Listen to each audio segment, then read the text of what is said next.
On this week's episode of the Live Faith First podcast, we come to week 4 of Advent. Now, through this series, we've been connecting the weekly Advent theme with a film. And Abby Olcese, she's been on this journey with us. She's a movie critic, she's an author, and she's helping us connect this week's theme of peace with the film Joyeux Noël. Now, Joyeux Noël is the World War I story where soldiers on Christmas Eve came out of the trenches to celebrate Christmas together. They actually had church services. They even played some games of soccer. And it was amazing to see peace in the midst of literal war all around them. And that connects with us today.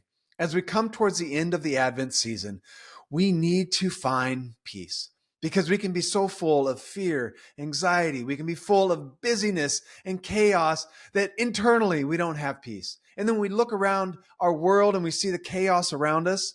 Again, finding that peace in the midst of chaos is important. And so sit down and enjoy this episode of the Live Faith First podcast.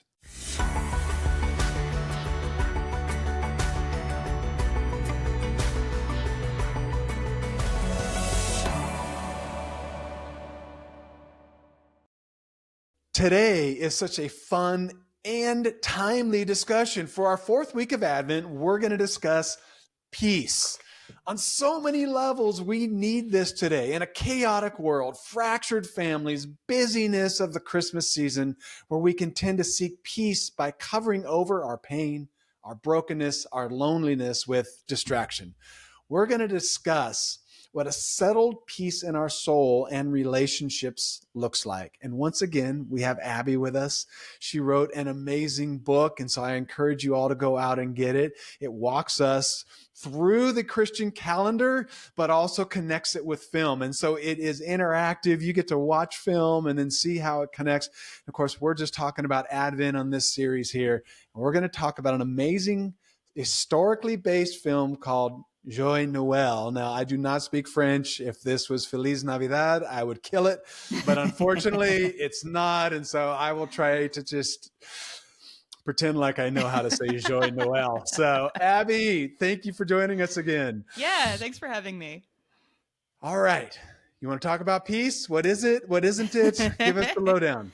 Yeah. So I think when we think about peace, ironically, we're thinking about the absence of war, which is, Joyeux Noël is a movie about World War I. So that can be kind of, a little thorny, but the reason that it is such a good movie to talk about in the context of peace is because it is talking about an instance of peace in a situation that is not peaceful at all. So in this case, we're talking about the Christmas Truce, which was a real thing that happened at different places along the Western Front in World War I. Where soldiers from either side of the conflict kind of temporarily laid down arms and allowed each other time to bury their dead, to worship together, in some cases play soccer together, and to kind of find common ground. So in a biblical sense, I think it's a good reflection of peace in that it is kind of it's both a time of respite and a time of finding commonality and finding ways to kind of seek a form of settling, if not permanent, then at least temporarily, in places that are otherwise kind of informed by conflict, whether that's personal or on a larger level. Yeah. I think I've probably already said it twice in there now 3 or 4 weeks, but I absolutely love this movie. It was so good. And I really do think it's so timely. Yes, it depicts World War I, but just the way of our world right now. First off, we have some very significant wars going on in the Ukraine and in Israel, Palestine. So we have battles taking place. And what was so amazing, and we'll get into this more, of course, is just how people come across divides and just how we so often look for the things that divide us. You're wearing the wrong uniform, sure. Right? Yeah. You're on the other side of the trench. And in our society right now, there are so many people on opposite sides of the trench. And yet, when they had a chance to realize the humanity of the people on the other side of the trench had all changed. But let's not dive into that just exactly yet. So peace it's more than just a lack of chaos. It's kind of Sure. this settled emotional place where, we actually kind of have this, I don't know if harmony is the right word, but kind of Mm-hmm. this, and I don't know that Yeah. truce is the right word either, right? Like, okay, Yeah, we'll I just put think up the white flag. yeah, we've talked about presence a lot, I think, over the last few weeks. And for me, I think peace is part of that too, where you're kind of aware of the sense of quiet and of peace. And I mean, well, just repeated the word, but the sense of settledness and lack of Yeah. conflict in that moment. Like you're able to stop and appreciate it for what it is, and to kind of try and live in that space for a little while, to make it last, or to, at the very least, to kind of create this space that you can return to when things are not settled, to remember Yeah. how things can be. Yeah. Which I think to me is it kind of, even just talking about it brings a sense of calm within me, to think about that. And I think biblically is a thing that we're sort of called to look back on as well. Like, we understand, part of the reason that we understand the difference between good and evil is that we recognize what things should be, and we recognize what things are. Mm. And we recognize kind of the gulf between those two things, which for us is bridged by the grace that we have in Jesus. And I think peace for me in a Christian sense is kind of the pursuit of that, the understanding of what things can look like at their best. And sometimes those things are, loud and flashy and exciting. Other times they are quiet, they are introspective, they are times of unity and togetherness, where you don't necessarily have to talk a lot. You can just kind of be and appreciate, and to kind of recognize the things that you have that bring you together, instead of the stuff that tears you apart. Yeah. Yeah. And in this case, language was a barrier for some. Mm-hmm. I mean, Yeah. some spoke English, but there were other languages there. So before we get into some of those, give us the 50,000 foot overview of Joyeux Noël. Tell us about that. Sure. Yeah. So, like I mentioned, Joyeux Noël depicts one instance of what's called the Christmas Truce, which was something that actually happened in multiple places throughout the Western Front. I get to say this because Kansas City is home to the World War I Museum and Memorial, so there's like a whole subculture of people who are really into World War I, and it's not hard to kind of find that information if you go looking for it here, which is pretty cool actually. So this movie has kind of an extra resonance for me in that regard, because I know there are some people who are really, really into it. But it follows kind of three different armies. There's there's a battalion from Scotland, there's a battalion from France, and a battalion from Germany. And the French and the Scottish are on the same side. The Germans are on the opposite side, but there's a lot of language and cultural barriers between the three of them, regardless of whether they're at. Yeah. They're Um, all in their own trenches, right? So exactly. the Yeah, their French own and the literal Scottish were and not in figurative the same trenches. trenches. Yes, Yes. yeah. Um, and one of the men on the German side is an opera singer, and he is called away from the front briefly so that he can attend the Crown Prince's Christmas party and sing for him. There's a lot of stuff in this movie that kind of addresses divides between social classes, as well as divides between cultures. It's really it's a story about trenches that exist in all areas of society. And so he goes and sings for the prince, and he does that with his romantic partner, who is also a singer. And the two of them kind of return briefly to the trenches together so that they can spend the night together. Um, and the trenches have also been decorated by these Christmas trees that the German political leadership decided that it would be good to give everybody, to give them a sense of Christmas, even though nobody can really celebrate it. So it's nice. It's a nice gesture, but what does it mean really? And so Very awkward. Very yeah, awkward, right? yeah, right. There's a lot of that in this movie, which I really appreciate. And so in the middle of all of this, there's a temporary ceasefire because it's Christmas Eve, and this man, the singer, starts singing. I think it's Silent Night, and the Scottish troops on the other side of the trench hear him and understand what song he's singing, and so they start playing along with their bagpipes and accompanying him, and then that leads to a discussion between the leaders between the three battalions to like let's actually commune together. We're going to lay down our arms. We're going to be kind to each other for at least a night, and we're going to celebrate Christmas Eve together. One of the stretcher bearers on the Scottish side is a Catholic priest, and so he observes a Christmas Eve mass in Latin, which is technically a common language that everybody can kind of understand. And the woman singer performs a song for the troops, which is it's really beautiful, and I think it's my favorite part of the film. Is the centerpiece of the film, where Diane Kruger, the actress, is singing, and you can see that the looks on the faces of the men around her is like this is the most beautiful sound that they've heard in like months, maybe years. And everything just kind of slows down and is quiet for a moment. You can kind of really be present in that moment. Like you can hear the tinsel tinkling on the trees. You can be present in kind of the sort of lovely cold of the night.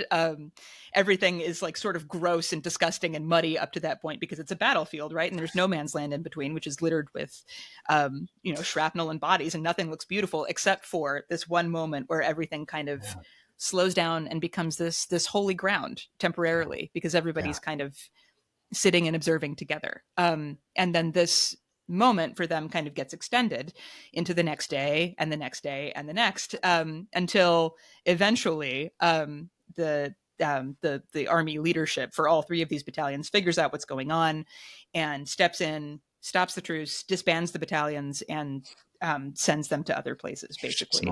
We get kind of this return to conflict after this moment of peace, and it becomes kind of this stark contrast to, again, the world that we would like to have, this moment where we can be present and commune with each other despite our differences, and the world that is, which is often militaristic and built on conflict and built on exploiting the differences between people and making that into kind of a haves and have-nots situation, often at the cost of people's health and lives and sanity, which is, I think, the point that Christian Carrion, who made the film, is really trying to make. This was a movie that came out during the Iraq War and I think is very much an anti-war movie.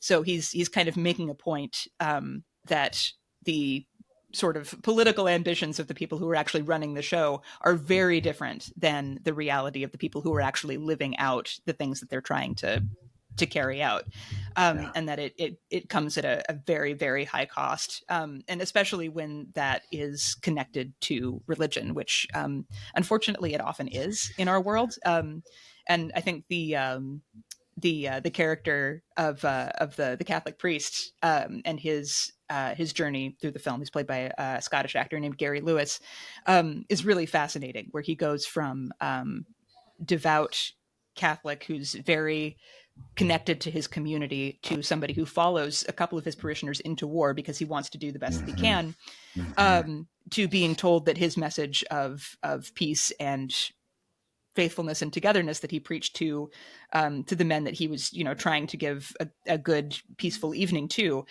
is not what the church actually wants him to preach. And so there's a very dramatic scene where he just like drops his cross and he leaves. Like, if this is the church's message, then this is not me. I am not part of it. I am giving up. Maybe not giving up, but institutionally, this is a thing that I can no longer be part of. So I find that really fascinating too. It's a movie that doesn't end happily. It kind of returns you to the status quo that was there at the beginning. But very crucially, I think, shows you what is possible in the midst of all of that, and that we have the ability to kind of, in the tradition of a lot of movies that I really like about people who are trying to live faithfully in difficult times, to kind of bring that message home shows you that it's very easy and very possible to enact actions of peace on on the level that we live our lives. We are not living in a situation where, most of us at least are not living in a situation where we're, being held at gunpoint every single day, or where if we defy an order that we're going to lose our lives. But we do have the ability to kind of, cross trenches, that we have the ability to create spaces of peace and truce, in our own lives. And so if people can do that in really dire circumstances, we should be able to do that in our own lives very easily. Yeah. Yeah. And there's so much in that movie. There were just so many different pieces. And as you're talking through it again, it's like, oh, that and this and that. But two things that really stood out to me. One was, as soon as they got to know each other, they couldn't kill each other anymore.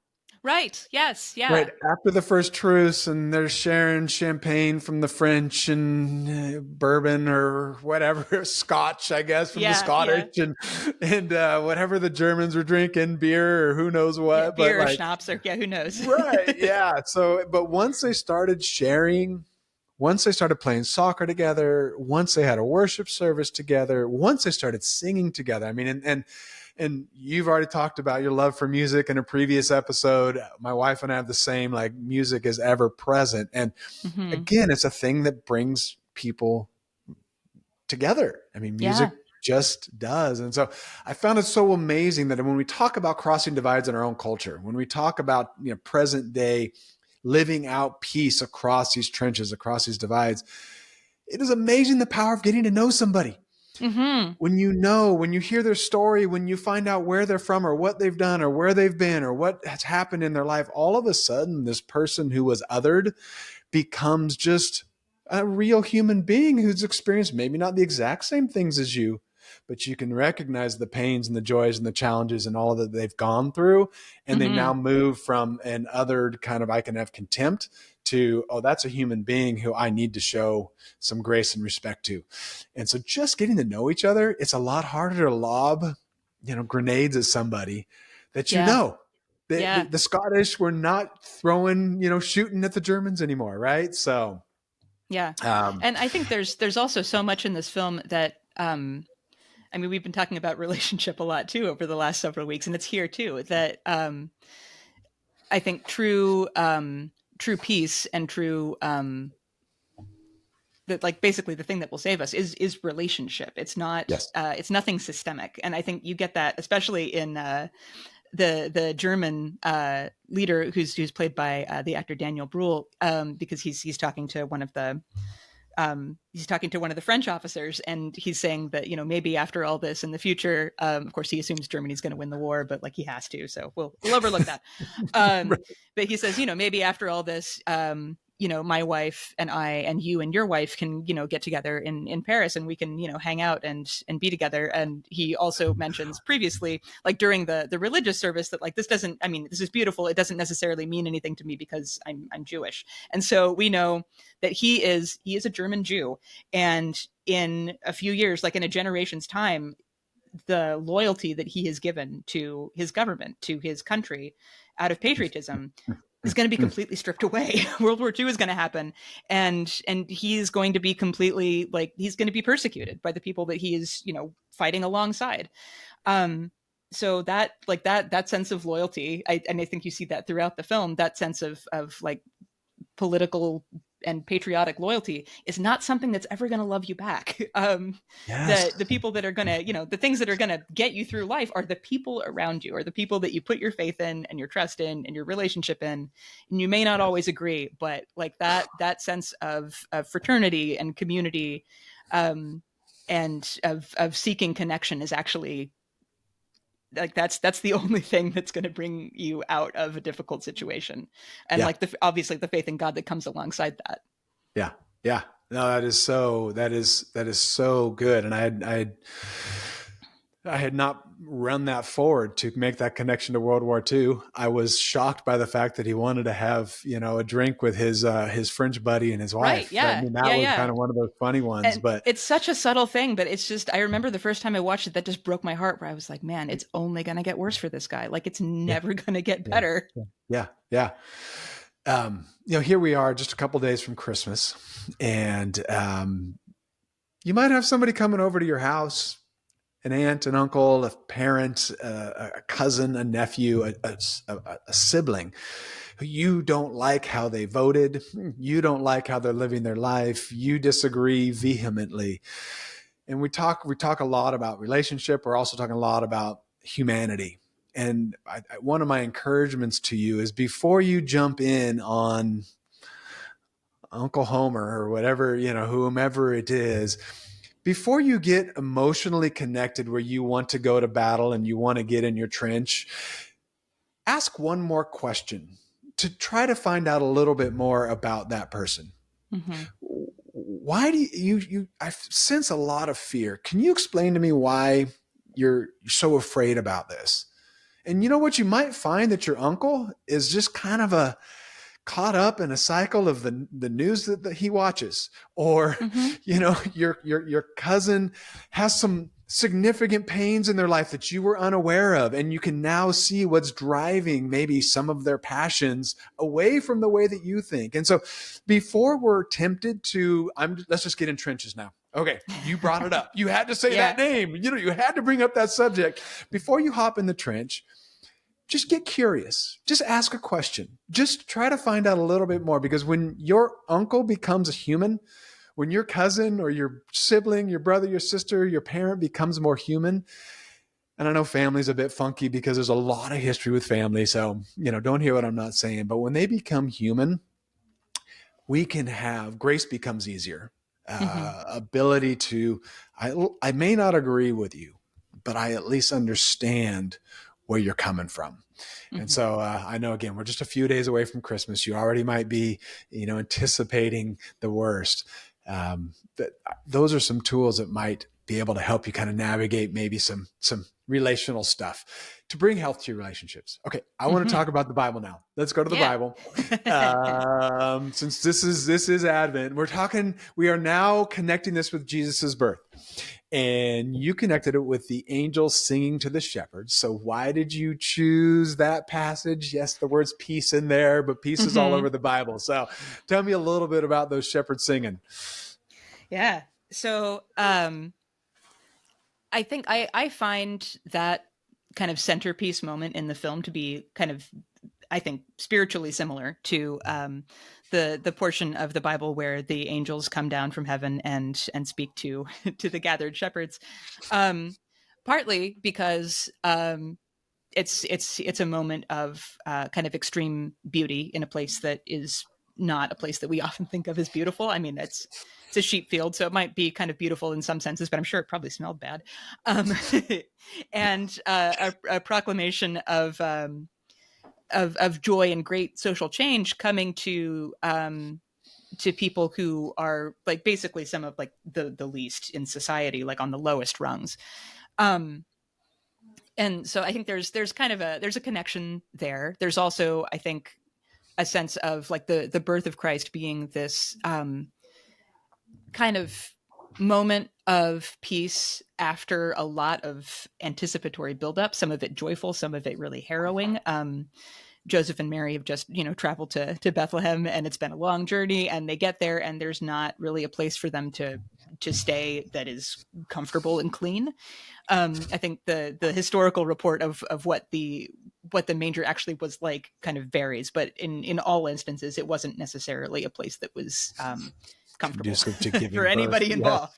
Yes. And so, but still, like even these places that are common, even these places that are uncomfortable, that are kind of harrowing, that it's possible to find pockets of peace in them. And I think those moments, for me, are holy. Those are moments of God kind of poking through, which I think also comes back to sometimes when we have like fraught relationships, and those times that we see other people as human, and those times that we're actually able to bridge divides, if not permanently, then just for a little bit.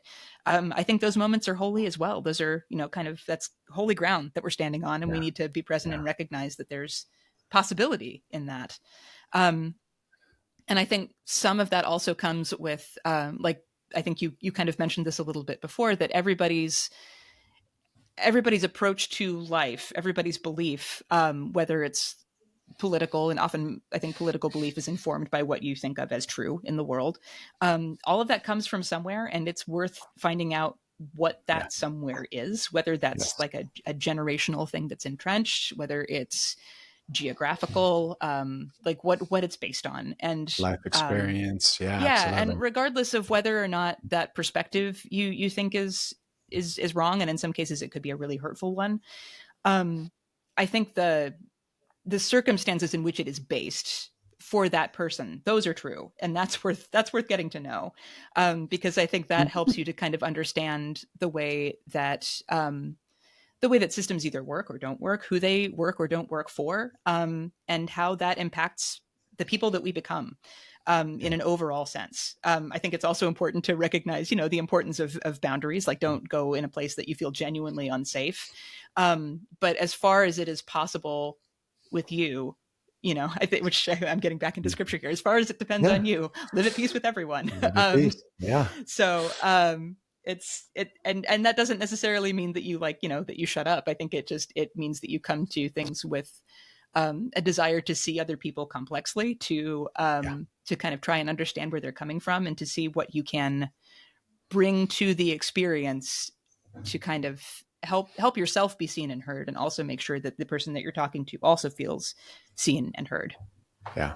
Yeah. No, I love that. And I think it's so important. One of the things I heard you say is that idea that when we hear somebody's story, we begin to understand the complexity of a particular topic or subject or so on. And all of us have blind spots. Mm-hmm. All of us. So there's really no way that we've ever explored every nuance of any particular subject. And that's one of the joys of getting to meet people, is like all of a sudden you're like, oh wow, first off, I'd never heard that perspective in relation to this, or Mm-hmm. I that's new for me. Give me more so that I can integrate it. I can be aware of it. I was literally walking through campus with a buddy of mine from school. I live near San Jose State University, so I was walking through campus with him, and we both attended there together. And they had a bunch of booths out advocating for different causes, and he asked me about it. Like, what's this one about? And it's something I happen to know something about. I'm like, Yeah. well, let me tell you the cause. This is their thinking, and it wasn't a matter of, hey, Donnie, this is what you have to think. It's this is why they think this way. These are the ills of this particular population and what they're experiencing. And this is the solution this group is coming up with to help with that situation. And do I agree 100%? I do not. Am I aware that it exists? I am, to the point that I can at least have a conversation with somebody or inform somebody who's totally unaware. Yeah. So, and I think as we navigate, through these things, or through having peace in our relationships, realizing that you don't have to be right, and you don't have to be wrong. You don't have to teach somebody else what to believe. You can just ask really good questions, and you can learn something that you choose to keep, or you're like, well, that was an interesting thing, and now I can move on. I mean, so I say a lot. I think we think we're in debate clubs so often. Yeah. Like, right. We're like, I just got to debate you and bring you over to my side. And it's like, Right. let's not live in that world. And this is not a matter of right or wrong, good or bad. Yes, I do think there are things that are right or wrong, but I think on a lot of things, there's more than one opinion. And we're all going to just have to kind of navigate how we do that. And that's kind of the beauty of the society we live in. All right. I want to talk about something that I thought was super interesting in the movie. Yeah. All right. Just as far as bridging gaps, kind of what we're talking about, making peace in relationship. One, somebody has to take the lead. All right. So finding that commonality was such a huge thing, right? We had the bagpipes going, and then we had the German guy singing, and all of a sudden kind of like gophers popping up out of the hole. People from the other trench kind of started popping up, and then like, was this okay? Can we walk out now?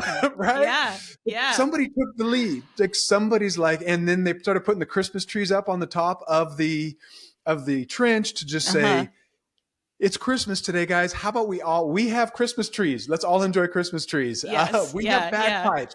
Let's enjoy bagpipes, right? We have a priest. Let's enjoy a worship service, right? So somebody has to take the lead. The first person that hopped up out of the hole, which I believe was the singer, Sprink, I think is his name. Yeah. Sprink. Thank you. Yes. Yeah. He was taking a chance he's going to get his head knocked off. Like, seriously. He popped up, had no idea if his whole crew could have killed him. Like they're like, you can't do Yeah. that. Yeah. Somebody has to take the lead.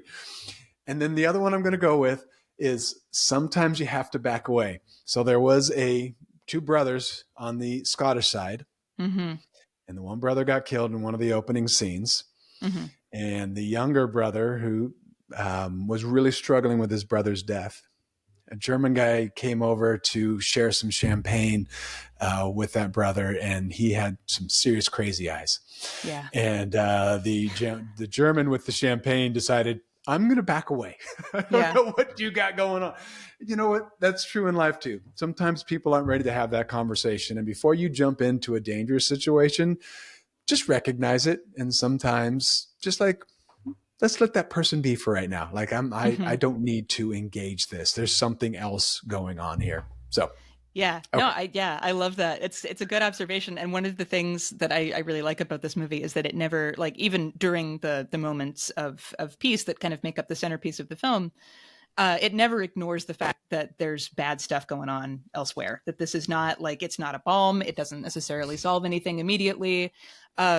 That's the two brothers, the one dead brother and the one live brother who's really struggling with his death. There's a scene where it kind of cuts between Sprink and his partner, kind of having a moment of comfort together, and then cutting to this kind of similar scene in No Man's Land where one of those men is dead and the other one is mourning him. And so like the mourning and pain still exist, and like throughout the entirety of the church service, um we see explosions going on in the background in the distance from other battlefields.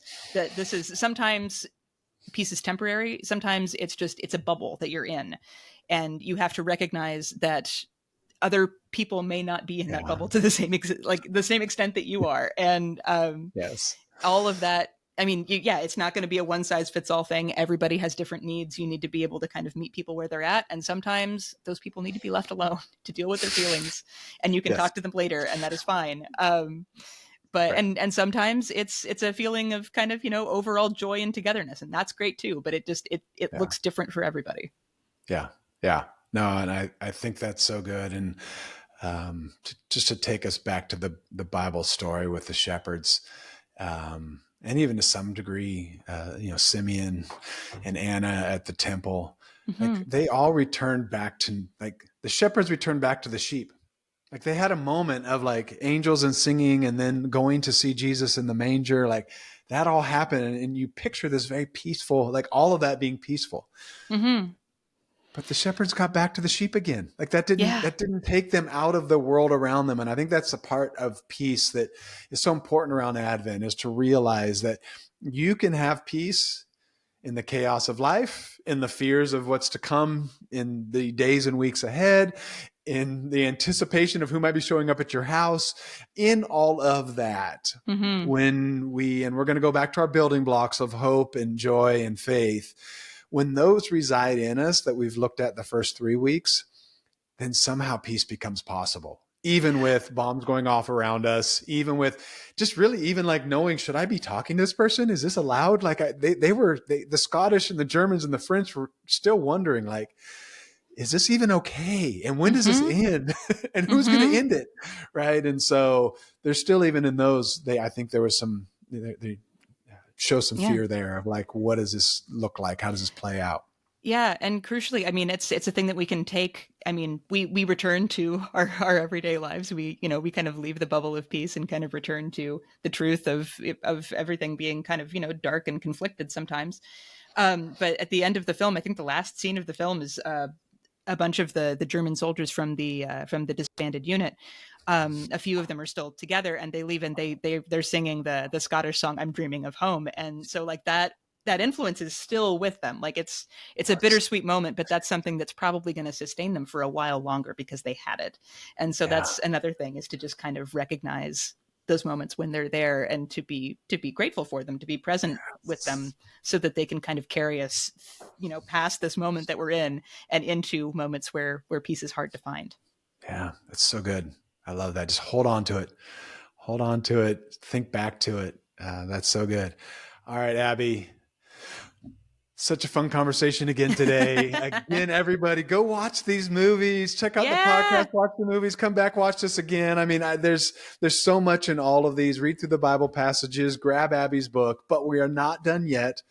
We have one more installment. This is going to come out. We're going to have this come out Christmas Eve. So you guys can watch it Christmas Eve, Christmas morning, just as a way, because all of this Advent stuff is leading to Jesus's birth.